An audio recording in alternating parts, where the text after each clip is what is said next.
වෙලාව රාත්‍රී 12යි. මාත් එක්ක රෑ 12ට යන්න එන්න. හීම් පොද වැස්සක් වැටෙනවා. ඔබ තනියම පාරේ ඇවිදගෙන යනවා. බල්ලෝ උඩු බුරලනවා ඇහෙනවා.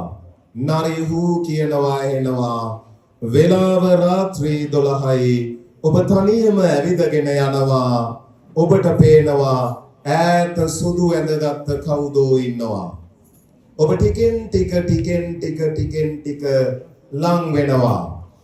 ඔබට පේනවා ඇඳගෙන ඉන්නේ සුදු සාරියක්.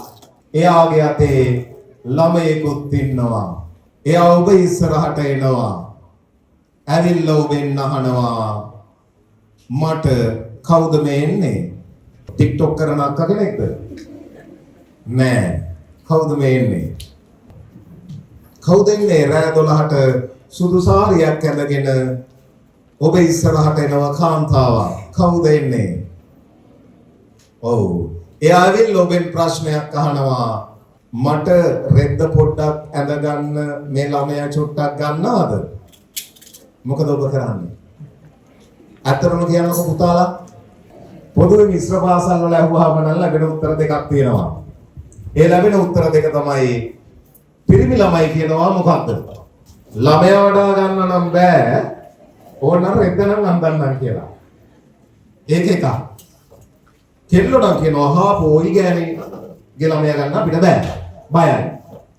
ඕක මේ අත්දැකීම රජී වසන්ත වෙල්ගම ගීතයකට ගන්නවා. එයා අපි ඉස්සරහට ඔබට තියෙන ප්‍රශ්නයම අපි ඉස්සරහට ගේනවා. එයා ගීතයක් ලියනවා. දුක්හිඳක් දුප්පත් වෙලා කාගේ සංග්‍රහයේ ගීපදමාලා සංග්‍රහයේ ගීතයක් ලියනවා. දොළ හඬන තුම්මන් හන්දියේ ගොර සපුන් නැහැරෙන මණ්ඩියේ කවුරු එනතුරු මද බලනවද මෝහිනී මගේ නංගියේ.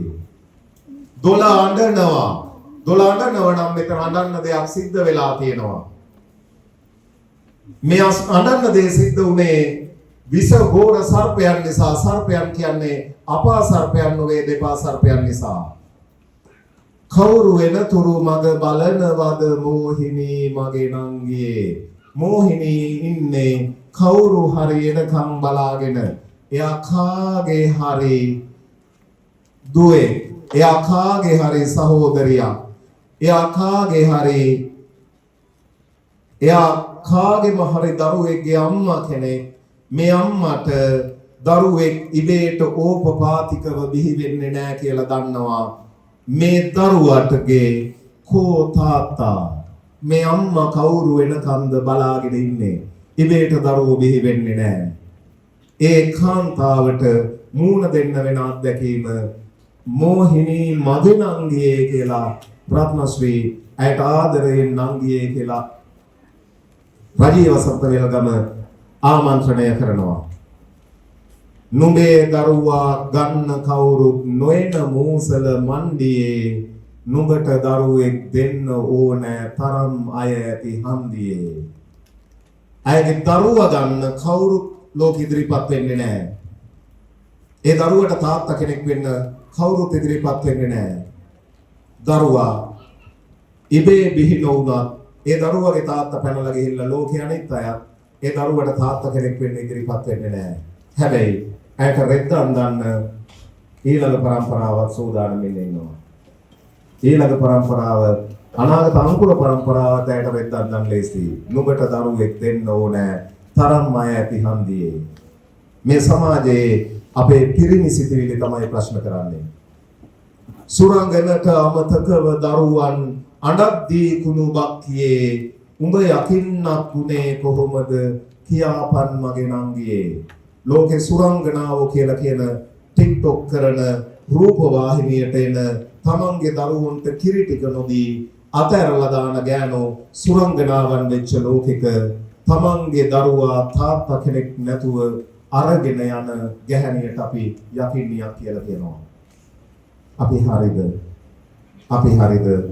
අපි හිතන විදිය ආපහු සංශෝධනය කරගන්න ඕනේ නැද්ද?